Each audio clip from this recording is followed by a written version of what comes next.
Today's simple but delicious recipe is creamy nduja pasta with Cajun chicken. Now before you start doing anything else, get your pasta water on the heat with plenty of salt in it. Now when it comes to chicken, for about 2 portions, we've got here 2 chicken breasts. And when it comes to seasoning, you can go with whichever you prefer, but in this situation we promised you Cajun chicken and that's what we're gonna use primarily.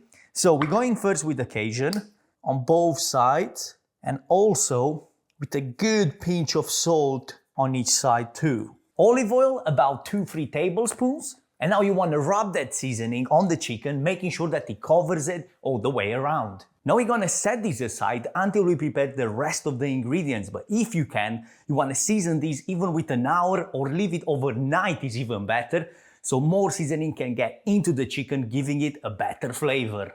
Now for about 2 portions of pasta, we're using a half small white onion, and I've got here 2 cloves of garlic, which we're gonna chop all finely. Now set the pan on high heat, but just make sure it's big enough, because first we're gonna fry the chicken until it's cooked all the way through, but after that we also wanna get in the pasta. When your chicken reaches 75 degrees Celsius, you know it's ready, so you can remove it from the heat. But the pan where we cook the chicken in is gonna stay on the heat, because there is quite a lot of flavor in there and we're gonna add even more. And my secret weapon in this situation to get some extra flavor into this pasta is nduja paste. A spicy paste made with Italian pork and Calabrian chili. And we're gonna go in with about 2 tablespoons. Right after we're gonna follow with the garlic and the onion. And now the nduja will slowly melt, because there is quite a lot of fat in there. And now we're gonna cook this for about 3 to 5 minutes, or until the garlic and the onion start becoming a bit softer. And once you're happy with what you see here, reduce the heat to low,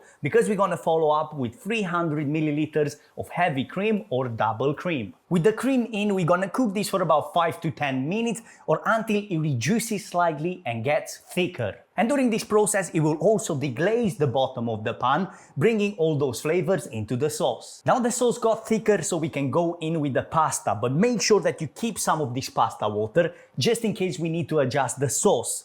Because the plan is to cook the pasta into the sauce for about 5 minutes, and during that time, it can get too thick and split. That's why you want to keep the pasta water in case you need to add a ladle or 2 to balance the sauce. And this is also the time when we're going in with about 30 grams of grated Parmesan cheese. In my opinion, there is no salt needed, but obviously taste and see what you think for yourself. Serve this immediately with the chicken that we prepared earlier, and if you enjoyed this simple recipe, make sure to give it a thumbs up and subscribe to the channel for more simple recipes like this.